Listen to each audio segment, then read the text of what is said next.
Antes los perfumes no eran solo un toque final, hablaban por ti.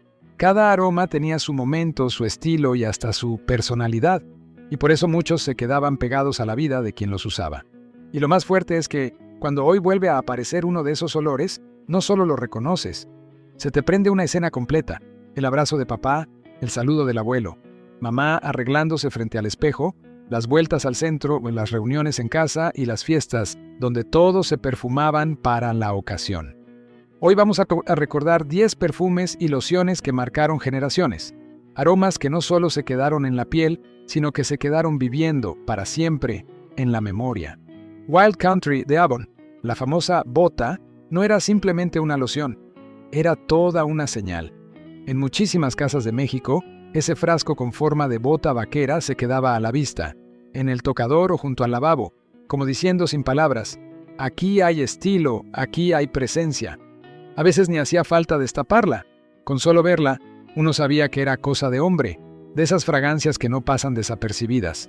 Su aroma tenía ese golpe firme, seco, marcado, con un aire entre barbería, cuero y campo abierto que mucha gente asociaba con la masculinidad de antes. Se usaba casi siempre después del rasurado, cuando la piel todavía picaba tantito y el día apenas arrancaba. Unas gotas en el cuello, en las mejillas, y se cerraba el ritual. Ya estaba listo para salir, para trabajar, para una reunión, para una comida familiar o simplemente para andar bien presentado. No era de cualquier ratito, era para cuando había que imponerse con respeto, y se volvió tan popular por algo muy sencillo: llegaba directo a la casa. No era necesario ir a una tienda elegante ni buscarla en vitrinas. Aparecía en catálogo, recomendada por la vecina, la tía, la esposa o la amiga de la familia. Eso la hacía cercana, confiable, de esas compras que se hacían con seguridad porque ya la conocían. Pero lo que la volvió inolvidable fue el envase. La bota no era solo un frasco, era un objeto. Adorno, trofeo, recuerdo. Muchos la guardaban incluso cuando ya no quedaba nada. Unos la rellenaban, otros la dejaban ahí nomás, como parte del baño, como si esa bota siguiera contando historias aunque estuviera vacía. Ese olor quedó amarrado a generaciones enteras. Huele a papá arreglándose frente al espejo, a abuelo con camisa bien planchada, a saludo fuerte y abrazo que dejaba rastro. Y por eso, cuando vuelve a aparecer, no solo regresa una fragancia, regresa un México completo. Uno donde los aromas definían a las personas, donde una loción marcaba presencia y donde una simple bota de vidrio guardaba trabajo, familia y carácter. No era discreta, no era moderna, pero era inolvidable, justo como la época que representa. La loción Siete Machos no era una fragancia cualquiera, era casi una forma de decir: aquí estoy. En muchas casas de México se reconocía al instante, no solo por el nombre directo, sino por ese aroma intenso que, desde que se destapaba, parecía llenar el cuarto y poner las cosas en su lugar. La usaban sobre todo los hombres, pero no nomás porque sí. Siete Machos salía en momentos importantes, antes de irse a trabajar, para una reunión seria, una fiesta, una salida de esas donde había que verse bien y mostrarse firme. Con unas gotas en el cuello, en el pecho o en las manos, bastaba para sentirse seguro, con ese aire de carácter que antes se apreciaba tanto. Era fácil encontrarla en el cuarto del papá o del abuelo, al lado de la navaja, la brocha y el espejo que ya tenía historia. Y lo curioso es que, para mucha gente, no se quedaba solo en oler bien. A su alrededor se formaron creencias y costumbres, que servía para espantar malas vibras, para protegerse del mal de ojo, para darse valor. En algunos hogares se usaba también como remedio de emergencia, para frotarse las sienes cuando dolía la cabeza, para un mareo, para el pecho cuando el cuerpo se sentía débil. No era solo loción, era parte del botiquín emocional y cotidiano del México de antes. Se volvió popular porque era fuerte, rendidora y fácil de conseguir. Duraba, imponía y se quedaba en la memoria. Hoy, volver a oler Siete Machos es regresar a un tiempo donde la masculinidad se expresaba con aromas potentes, donde los frascos duraban años y se usaban con respeto. La colonia Old Spice clásica no era una fragancia tímida, era una presencia que llegaba primero que la persona. En muchos hogares mexicanos, su olor quedaba ligado para siempre a la figura del papá, del abuelo o del tío serio. Hombres de rutina, de levantarse temprano, afeitarse con calma, peinarse frente al espejo y salir de casa con la seguridad de quien ya trae el día en orden. Casi siempre se usaba después del rasurado cuando la cara todavía ardía un poco por la navaja. Unas palmadas de loción en las mejillas o en el cuello no eran solo para oler bien, eran para cerrar el ritual, como si ese golpe final sellara el arreglo. También aparecía antes de ir a trabajar, a una reunión importante, a una comida familiar o a cualquier lugar donde hubiera que presentarse con porte, como hombre hecho y derecho. Se hizo tan popular porque representaba un ideal muy claro de su época: masculinidad firme, limpia y sin adornos. No era discreta ni suavecita, era directa, con carácter. Olía a barbería, a ropa bien planchada, a responsabilidad. Y además rendía, duraba horas, a veces todo el día, y esa sensación de confianza que aguanta era justo lo que muchos buscaban. Hoy, cuando alguien vuelve a olerla, no solo reconoce la colonia, reconoce una escena completa: el espejo empañado, el peine, el rastrillo, la prisa tranquila de la mañana y esa presencia que, en cuanto entraba a la casa, se notaba. Agua de Colonia Sanborns no era solo un aroma, era una costumbre, una señal silenciosa de que algo importante estaba por pasar. En muchas casas de México su frasco tenía lugar fijo, en el tocador o en la repisa del baño, junto al peine, el algodón y el talco, como si fuera parte del hogar. Bastaba destaparla para que el ambiente cambiara. El aire se llenaba de una frescura limpia, reconocible, de esas que anuncian «ya es hora de arreglarse». Se usaba casi siempre después del baño, cuando el cuerpo todavía estaba tibio y la ropa recién planchada esperaba sobre la cama. Unas gotitas en el cuello, detrás de las orejas o en las muñecas, bastaban para sentirse listo, presentable, con esa seguridad sencilla de salir bien puesto. No era una colonia porque sí, se reservaba para lo que lo merecía: ir al centro, visitar a los abuelos, misa, bautizo, comida familiar o la vuelta dominguera. Esa salida que parecía pequeña, pero se vivía como evento. Se volvió popular por ser fiel y sin exageraciones. No buscaba empalagar ni presumir, olía a limpieza bien hecha, a jabón fino, a respeto por uno mismo y por los demás. Y además estaba el nombre, Sanborns, que para muchas familias significaba tradición, confianza y cierto buen gusto al alcance. Era un lujo chiquito pero seguro, de esos que se compraban con cuidado y se usaban con medida, porque las cosas se valoraban. Ese aroma se quedó pegado a escenas que todavía se sienten vivas: el papá bien peinado, la mamá frente al espejo, el abuelo listo para salir, los niños con la ropa dominguera y el cabello acomodado a fuerza de peine y paciencia. Hoy, cuando alguien vuelve a olerla, no solo reconoce la fragancia, regresa a una época completa. La loción Maja, Mirurgia, no era solo un aroma, era presencia, elegancia y tradición. Bastaba destaparla para que el cuarto se llenara de ese olor clásico, floral y empolvado, como si de inmediato alguien se estuviera arreglando con calma, con tiempo y con intención. Era común verla en mamás, tías y abuelas.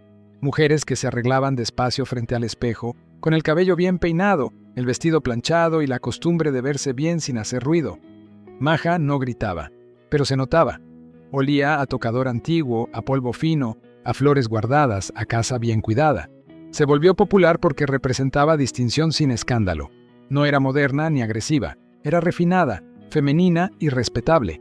Y además traía consigo esa idea de tradición europea que en México se asociaba con buen gusto y educación. Tener Maja era tener algo fino, algo que se usaba con medida, casi como un tesoro que se guardaba para el momento correcto. Con el tiempo, su aroma se quedó pegado a recuerdos muy concretos: abrazos suaves, besos en la mejilla, que dejaban rastro, reuniones familiares donde todo estaba en orden. Era el olor de las mujeres fuertes y elegantes de antes, de las que imponían respeto sin levantar la voz, de las que sabían que arreglarse también era una forma de dignidad. Hoy, oler Maja es abrir la puerta a un México más pausado, donde el arreglo personal era ritual y una fragancia podía definir una época. El agua de violetas, Agustín Reyes, era de esos aromas que no necesitaban presentación, porque apenas se abría el frasco, la memoria hacía el resto. No era fuerte ni llamativa, era delicada, suave, casi silenciosa, pero imposible de confundir. Se usaba mucho en mujeres mayores, en mamás y abuelas, pero también en niños, porque su olor se consideraba limpio, correcto, inofensivo. En muchas familias era parte de la higiene diaria, como el jabón o la toalla bien doblada, unas gotitas para estar presentable, aunque fuera solo para quedarse en casa. También acompañaba momentos sencillos pero importantes. Salir a hacer mandados, ir a misa, recibir visitas o simplemente andar arreglado en el hogar. No buscaba llamar la atención, transmitía calma y cuidado, olía a ropa limpia, a sábanas recién cambiadas, a casa barrida por la mañana. Era un aroma que acompañaba, no imponía. Se hizo popular por ser accesible, rendidora y confiable. No se asociaba con lujo ni con moda, sino con buenas costumbres. En un México donde arreglarse era parte de la educación, el agua de violetas representaba ese equilibrio entre sencillez y dignidad. Por eso se quedó grabada en generaciones. Un olor familiar, casi doméstico, que todavía hoy despierta recuerdos con solo un instante. La loción para bebé Mennen tenía un olor que no se imponía, se quedaba, suave, limpia, reconfortante. En muchísimas casas de México, se volvió sinónimo de infancia, cuidado y protección. Se usaba después del baño en un ritual que parecía repetirse en todas partes.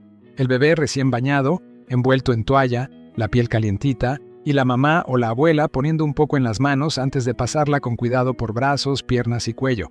No era solo perfumar, era acariciar, tranquilizar, decir sin palabras, aquí estás seguro. También se ponía cuando el niño iba a salir, a visitar a los abuelos, al médico, a una fiesta familiar o a dar la vuelta. Y muchas veces, hasta los niños grandes, o incluso adultos, se ponían un poquito porque ese olor daba paz y sensación de limpieza. Se quedaba en la ropa, en las cobijas, en las almohadas, y terminaba formando parte del hogar. Se volvió tan querida porque transmitía confianza. No picaba, no era fuerte, no molestaba. En una época donde lo de los bebés se elegía con cuidado y se usaba con respeto, Mennen representaba seguridad y tradición, y por eso su olor terminó siendo un recuerdo emocional.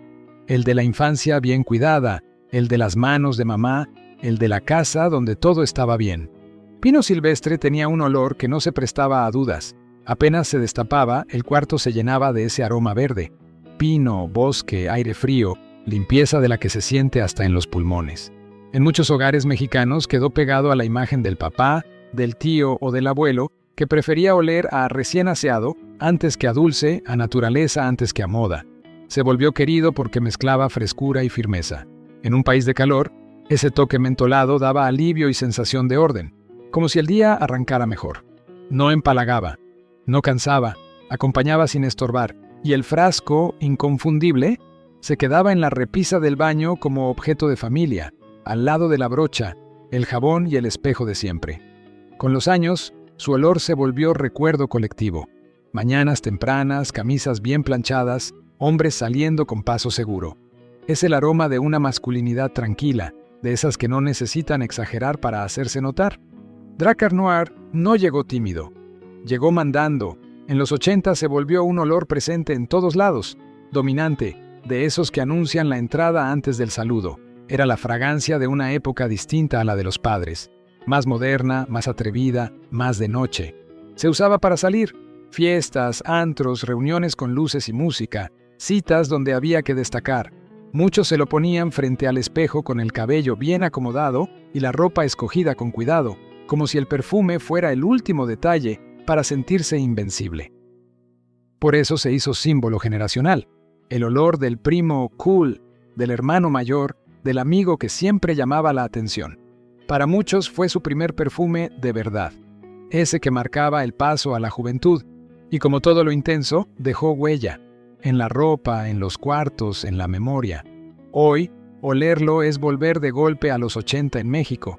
Noches largas, música fuerte, seguridad exagerada y esa necesidad de brillar. Drakkar Noir no solo acompañó una década, la perfumó. Estos perfumes y lociones no fueron solo aromas, fueron señales de vida. Se mezclaron con abrazos en la puerta, despedidas rápidas, mañanas de trabajo y domingos de familia. Olían a gente querida, a rutinas que hoy casi no existen, a un México donde arreglarse era un ritual y oler bien era una forma de educación. Si alguno de estos olores te regresó a alguien o a una etapa de tu vida, quédate con ese recuerdo. Y si te gusta volver a ese México, que también se recuerda con la nariz, aquí seguimos, viajando por la memoria, con el mismo respeto con el que antes se elegía una buena fragancia.